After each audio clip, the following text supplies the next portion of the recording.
वन्दे मातरं जलां सुफलां मलयजशीतलां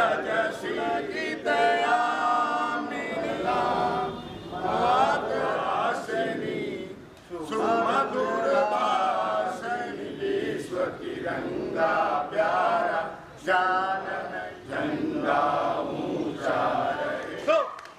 हम लोगों ने 20वां साल हो गया। नीतीश जी के भरोसे तो अब बिहार नहीं चल रहा है, अब तो भगवान भरोसे ही चल रहा है।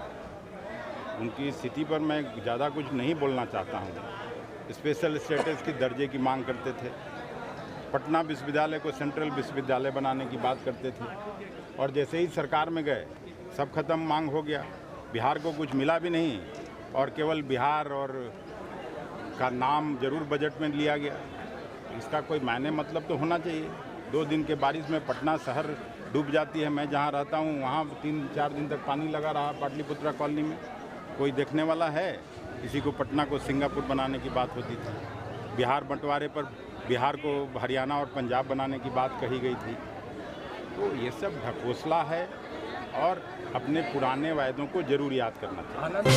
लड़ाई 1857 में स्वतंत्रता आंदोलन की लड़ी गई थी, और आज जो लोग तिरंगा यात्रा निकाल रहे हैं, जो लोग तिरंगे की दुहाई दे रहे हैं, वो कहीं भी स्वतंत्रता आंदोलन के हिस्सा नहीं थे। क्योंकि जनसंघ पार्टी, भारतीय जनता पार्टी की स्थापना ही आज़ादी के बाद हुई थी। लेकिन नरेंद्र मोदी और उनका कुनबा जिस तरह से व्यवहार कर रहा है देशवासियों के सामने, उससे लगता है कि आज़ादी के आंदोलन में उन लोगों ने हिस्सा लिया। लेकिन मैं साफ तौर पर कहना चाहता हूं कि जब तक देश आज़ाद नहीं हुआ, ये लोग अंग्रेजों के पक्ष में खड़े थे, अंग्रेजों के साथ खड़े थे। लेकिन इस अवसर पर हम लोगों के लिए ये विशेष राष्ट्रीय पर्व है, क्योंकि हमारे लोगों ने, कांग्रेस कर्मियों ने बापू के नेतृत्व में, नेहरू जी के नेतृत्व में, सरदार वल्लभ भाई पटेल और सुभाष चंद्र बोस के नेतृत्व में ये लड़ाई लड़के देश को आज़ाद कराने का काम किया था। इस अवसर पर हम सभी को संकल्प लेना चाहिए, और जिस तरह से पिछला लोकसभा चुनाव में राहुल जी के नेतृत्व में मजबूती से कांग्रेस पार्टी पूरे देश में उभरी है, नहीं तो ये लोग संविधान बदलना चाहते थे, देश में जमहूरियत और जनतंत्र समाप्त करना चाहते थे। सरकार जरूर उनकी जोड़ तोड़ से बन गई, लेकिन पिछला जो लोकसभा और राज्यसभा आहूत हुआ, जिस तरह से राहुल जी ने भाषण किया, जिस तरह से राहुल जी ने सभी जाति धर्म संप्रदाय के लोगों को आह्वान किया, उससे साफ है कि उनके नेतृत्व में कांग्रेस फिर से अपनी खोई हुई गरिमा और प्रतिष्ठा को वापस कर 1857 में स्वतंत्रता आंदोलन की लड़ी गई थी। और आज जो लोग तिरंगा यात्रा निकाल रहे हैं, जो लोग तिरंगे की दुहाई दे रहे हैं, वो कहीं भी स्वतंत्रता आंदोलन के हिस्सा नहीं थे। क्योंकि जनसंघ पार्टी, भारतीय जनता पार्टी की स्थापना ही आज़ादी के बाद हुई थी। लेकिन नरेंद्र मोदी और उनका कुनबा जिस तरह से व्यवहार कर रहा है देशवासियों के सामने, उससे लगता है कि आज़ादी के आंदोलन में उन लोगों ने हिस्सा लिया। लेकिन मैं साफ तौर पर कहना चाहता हूं कि जब तक देश आज़ाद नहीं हुआ, ये लोग अंग्रेजों के पक्ष में खड़े थे, अंग्रेजों के साथ खड़े थे।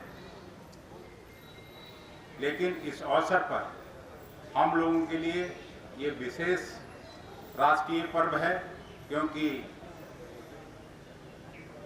हमारे लोगों ने, कांग्रेस कर्मियों ने बापू के नेतृत्व में, नेहरू जी के नेतृत्व में, सरदार वल्लभ भाई पटेल और सुभाष चंद्र बोस के नेतृत्व में ये लड़ाई लड़के देश को आज़ाद कराने का काम किया था।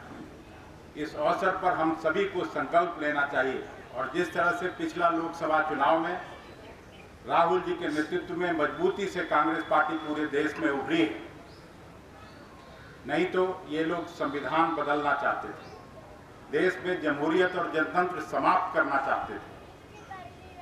सरकार जरूर उनकी जोड़ तोड़ से बन गई, लेकिन पिछला जो लोकसभा और राज्यसभा आहूत हुआ, जिस तरह से राहुल जी ने भाषण किया, जिस तरह से राहुल जी ने सभी जाति धर्म संप्रदाय के लोगों को आह्वान किया, उससे साफ है कि उनके नेतृत्व में कांग्रेस फिर से अपनी खोई हुई गरिमा और प्रतिष्ठा को वापस करेगी।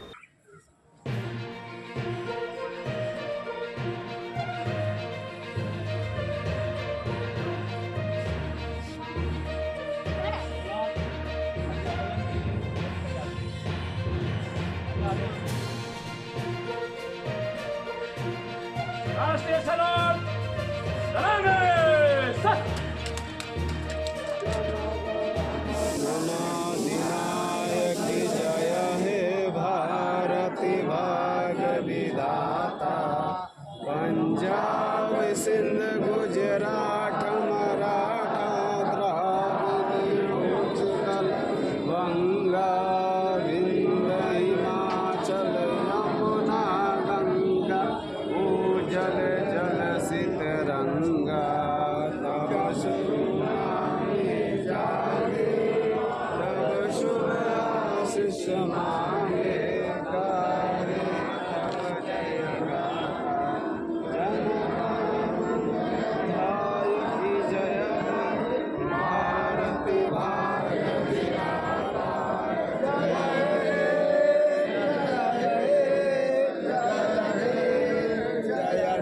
जय जय जय हे भारत माता की जय, भारत माता की जय, वंदे मातरम, वंदे मातरम। राजो सस श्रीमान खंडोत्तोलन का कार्यक्रम समाप्त हुआ। अगला आदेश विसर्जन। अतिथियों से आग्रह है नीचे चल कर बैठ जाएं और प्रसाद लेकर के ही जाएंगे।